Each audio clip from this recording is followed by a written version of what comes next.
নমস্কার, আমি আপনাদের সিমি। খাট্টা মিঠা নতুন আরেকটি ব্লগে আপনাদের সবাইকে ভালোবাসা জানিয়ে শুরু করতে যাচ্ছি আজকে ছোট্ট আরেকটি ব্লগ। আজকের দিনটি ছিল 22শে এপ্রিল। হ্যাঁ, আজ ব্লগটি দিতে দিতে অনেকখানি দেরি করে নিলাম। কাজেরও চাপ, তাই আর সময় মতো ব্লগটা দিয়ে ওঠা হলো না। এই চিকেন কারি কুর্তিটা আমি আমার জন্মদিনে নিজের জন্য একটু গিফট করে নিলাম। আর এইদিকে আমরা তিনজনে মিলে রেডি হয়েছি, আজ যাব একটা পুচ্চু সোনা আদৃশের জন্মদিনে। তবে সেটা আগে থেকে যেন প্ল্যান করা ছিল না, হঠাৎ করেই আমরা কিন্তু প্ল্যান করে ধরে ফেললাম আলোদিকে। আলোদি অর্থাৎ আদৃশের মা। আমি, আলোদি, রায়, আমরা তিনজন, আমার মনে হয় আমাদের বাচ্চারা যদিও একসাথে পড়াশুনো করছে, তবে গার্জেন কম, বন্ধু বেশি। তাই চাপিয়ে জোর করে ধরে নিলাম আলোদিকে যে নতুন একটি রেস্টুরেন্টে আমাদেরকে খাইয়ে নিয়ে আসতে। তবে সেখানে গিয়ে দেখছি আমাদের সাথে যোগ করেছে আরও বেশ কয়েকজন। তবে এদিকে বেরিয়ে পড়লাম। আমাদের শহরে যখন প্রায় বিকেল 7টা সাড়ে 7টা বাজে, তখন অনেকখানি ভিড় থাকে জানেন। যারা শিলচরে আছেন তারা হয়তো বুঝতেই পারছেন তারাপুরের কথা বলছি। স্টেশনটা পাশে থাকায় তারাপুরে অনেকটা ভিড় থাকে সকাল আর বিকেলের দিকটাতে। তবে সবসময়ই ভিড় থাকে, কিন্তু এই দুটো টাইমে একটু বেশি।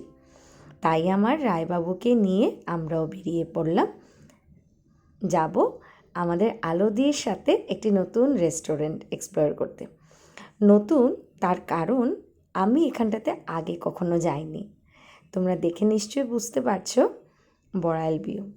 বড়াইল ভিউটা নতুন যখন উদ্ঘাটন হলো, তারপরে বেশ অনেকবারই যেন রায়বাবু আমাকে প্ল্যান করেছে নিয়ে যাওয়ার জন্য, কিন্তু কিছু না কিছু করে যেন আর গিয়ে পৌঁছানো সম্ভব হয়নি। হয়তো বাড়ির কাজ, নয়তো বা অফিসের নানান ধরনের অ্যাক্টিভিটিতে জড়িত থাকার কারণে মাঝে মধ্যে একটু টায়ার্ডও লাগে। তবে আজ আর দেরি করলাম না। যখনই অফারটা পেলাম আলোদির কাছ থেকে, আজ আর টায়ার্ডনেসের হাওয়া করে বেরিয়ে পড়লাম আমরা। রায়বাবু আমাদেরকে ছেড়ে বড়াইল ভিউর গেটে পালিয়ে গেল, আর আমরা তিনজনে মিলে এখন ঢুকছি। ঢোকা মাত্র দরজাটা যখন বন্ধ হয়ে গেল, শান ভাবছে যে আজ আর ঢোকা হলো না। তাই এদিকে অ্যাসিস্ট্যান্ট আন্টি ওদের দুজনকে নিয়ে পিছনে আমিও ছিলাম। এই গিয়ে দেখা হয়ে গেল আমাদের আলোদির সাথে। আলোদি, টিঙ্কুদা, আর সাথে ছিল আমাদের আদৃশ, আজকে বার্থডে বয়, সঙ্গে তার একটি খুব ক্লোজ বন্ধু, তার পাশের বাড়িতেই থাকে। বাচ্চাটার নাম যেন জানা হয়নি, তবে এরকমই সুরিয়া, এরকমই একটা কিছু নাম ছিল।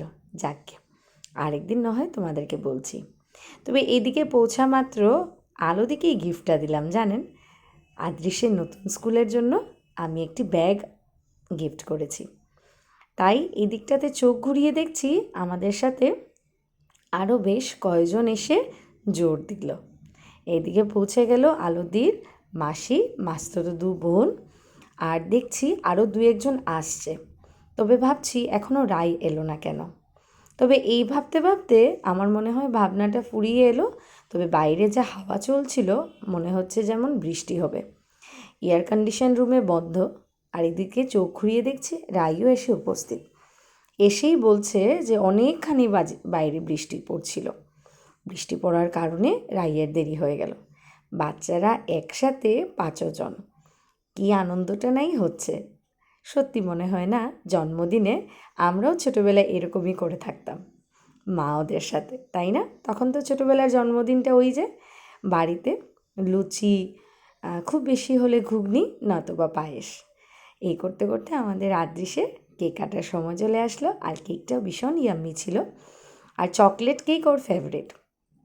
তাই আমি ভাবছি কখনো যদি বাড়িতে বানাই তাহলে নিশ্চয়ই ওর জন্য নিয়ে যাব টিফিনে।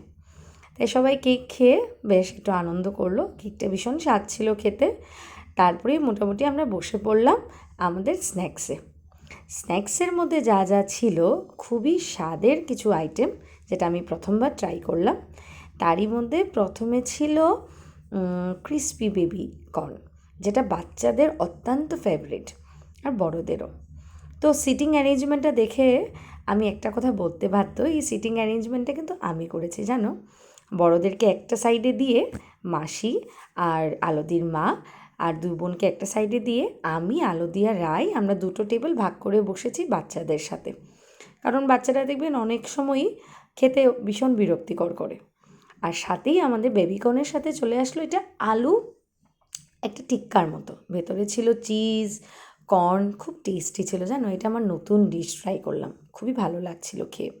সাথে পুদিনার চাটনি আর সসও ছিল, খুব ইয়াম্মি। আর আমি ডিশটার নাম নেক্সট টাইম গেলে আলদির কাছ থেকে নিশ্চয়ই জেনে নিব। খেয়ে খুব ভালো লাগলো, আমরা সবাই খুব আনন্দ করেছি। আর যেহেতু এটা আমার প্রথম টাইম, তাই আমার ভীষণ ভালো ফিডব্যাক দিলাম। তারপরেই আমাদের ডিনারের জন্য আসলো পনির, আর আসলো কুচানো যে চিকেন ভর্তা, সঙ্গে নান। তারপর আছে আরও অনেক কিছু, তবে আস্তে আস্তে তোমাদেরকে দেখাচ্ছি। থাকলো সঙ্গে ডাল ফ্রাই বাচ্চাদের জন্য, ভেজ ফ্রাইড রাইস আর চিকেন কষা। আর অন্য কিছু নেওয়ার ইচ্ছেটা হয়নি জানো, এইগুলো কিছুই খেয়ে অনেকটাই পেট ভার হয়ে গেছিলো।